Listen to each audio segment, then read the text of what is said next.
Hi there. Have you ever wondered what all these weird symptoms have got to do with stress? Stay tuned because in today's video I'll tell you all about it.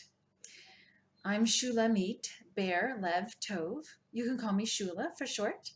And I work with busy women and business women who want to recover from the effects of stress and trauma so they can feel good, but also respond effectively when the crap hits the fan. So you might see in the description box all the symptoms or signs you might experience if you're stressed out. But what have they got to do with stress anyway? Like, they're so weird. But part of the human brain still relates to the world as if it's prey. So it's always on the lookout for danger.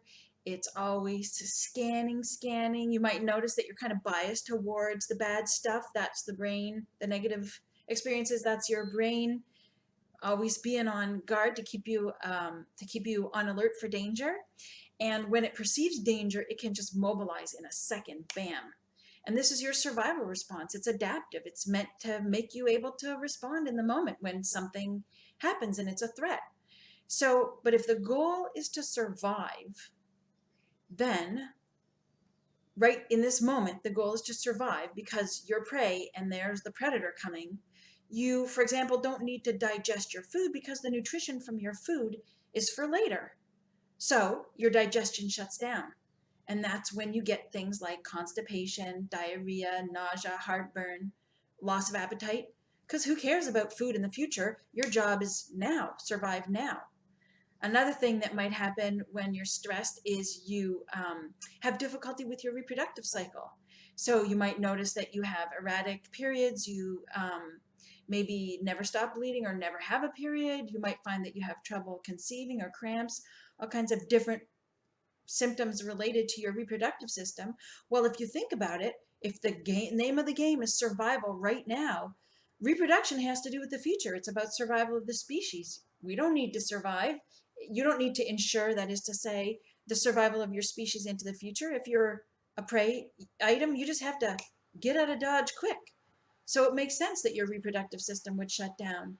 And then another system that's disrupted is the endocrine system. So, for example, blood sugar levels. We've all heard the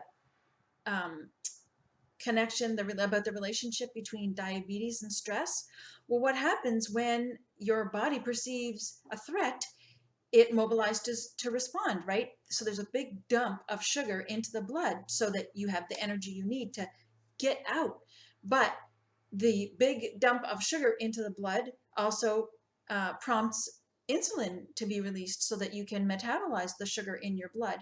That's great, but except if it happens over and over and over again, that you get this big dump and then this insulin response and this big dump of sugar and then insulin response, which is what happens when you're exposed to stress, then eventually the body becomes resistant to insulin and you're left with piles of sugar in your blood. And then you end up, hello, diabetes. So you can see that these are just three examples, but from them, how stress, the threat response, and the body's response to mobilize so that you can respond to threat affects the whole of your body. So if you're experiencing any of these symptoms and you think it might be related to stress, why not reach out? The link to schedule a free call is in the description. Stay tuned for more videos as I walk you through ways you can help yourself recover from the effects of stress so that you can feel good and still respond effectively when the crap hits the fan. In the meantime, I have a stress relief package for you. It includes a video, an ebook, and a handout, and you can sign up for that. The link is in the description box as well. From my heart to yours, thank you.